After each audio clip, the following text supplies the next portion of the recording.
Hi, I'm Senator Malcolm Roberts and I'm in Ferny Grove electorate with Elton Williams, who's our candidate in this month's state election. Tell us a bit about yourself, please, Elton. Malcolm, I'm a small business owner. I've lived in the area now for a heck of a long time, probably about 10 or 15 years. I run a successful home improvements business. We've actually had a lot of success over the last couple of years, and fortunately, as with a lot of the smaller home construction and improvements companies, we've actually done quite well even through COVID. Because people have the opportunity to improve. Yeah, we've had a lot of angry housewives tell their husbands they've got to get their roof fixed, that's for sure. How many kids? I've got 2 kids. I've got a beautiful daughter, she's 10, and my son is 9 tomorrow. And yeah, two beautiful little children. And having your own business and having to sell yourself and your services, you employ people? Yeah, we do. We have about 9 full-time staff and about 50 or 60 subcontractors that work for us on pretty much a full-time basis. That's more than a small business. That's great. But you have to listen because you have to market, you have to understand what the market needs, and you have to sell properly. Yeah, and you've also got to solve people's problems. You have to try and understand what their issues are and try and make sure you can fix it for them. So this guy knows his way around. I've heard about him. And that's a compliment. Thank you. Okay, so you haven't got a career background in terms of politics. You're just an everyday bloke who just wants to get in. Yeah, 100%. I've been motivated more recently to get into politics. I've seen what the local state government has done, and I've seen how Queensland has really gone down the tubes, and it really pushed me, especially over the last couple of years, to try and make a stand. It's frightening what's happening. Yeah. So why One Nation? One Nation. Look, I've followed Pauline for a long time. I've listened to what she's had to say, and I think of all the politicians, I've found her probably the most honest. I can vouch for that. And I really appreciate that, and I think that's one of the things that's missing from politics, when you have someone who's true to what they say and they mean what they say. Well, this bloody Queensland government, the machine, the Labor Party machine, it tries to look good, not do good. Absolutely. And eventually that falls apart. And we're paying the price for that with $118 billion debt. So what are some of the issues affecting people of Ferny Grove? Primarily traffic, transport. So we've had a lot of development in the area recently. One of the blokes, a couple of blokes last night, tonight just stood up and talked about that. That's exactly right. So you've got a big development like Upper Kedron, which is just out the back here, and they've only got 2 small single lane roads in and out of there. So they're going to have a traffic jam. Every single peak hour traffic, there's traffic banking in and backing out. We've got the schools in the area.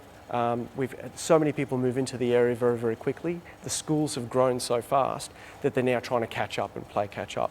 So we need to look at things like schools. We need to look at schools' capacity and maybe either expanding the schools even more or looking at more schools in the area.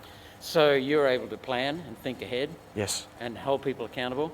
Absolutely right. Because it seems like what this Labor government does, the Labor machine, what it does is it grabs headlines, just trying to look good, and doesn't think about the consequences down the road. We've seen that all over the state. Yeah, they do, and they talk a good game, but they don't walk the walk very much. I know that the principal here at the Ferny Grove High School had a real problem trying to get a school facility built because of environmental concerns with tree roots, and he couldn't get trucks to the back of the school, and they had to blow out the costs and all sorts of huge things in order to get these vehicles to the back to actually build the school sports facility. The local council wouldn't help. The head and the tail aren't talking to each other, and there's all sorts of problems. So. And that kind of approach doesn't bode well because there's no data on which to base decisions, so there's no objectivity, there's no accountability. Exactly right. There's an incentive to tell lies because they make policies based on emotion and ideology. And there's no ability to plan if you haven't got the data. No, exactly right. It doesn't matter whether it's COVID, no plan, no data. It doesn't matter infrastructure, it doesn't matter whether it's energy policy. Speaking of electricity? Yes, power prices are crazy, aren't they? Look, I've been talking to a couple of small business owners in the area. A few of them are in the food industry, dining. They've really struggled through COVID, and it just doesn't help when your electricity prices are a major part of your office and running expenses. Well, any small business. And those prices have just been shooting through the roof. I mean, they've doubled every 10 years in Queensland. And then you get empty promises because they're saying, let's fix manufacturing, but the key to manufacturing is low electricity prices. Absolutely. And they've destroyed that. It's a major part of any manufacturing. They've absolutely destroyed it. They've got these massive taxes on payroll taxes that are just hamstringing businesses from expanding and growing. And sure, every now and again there's a handout. There's a handout here and a handout there. Who pays for the handout? Exactly right.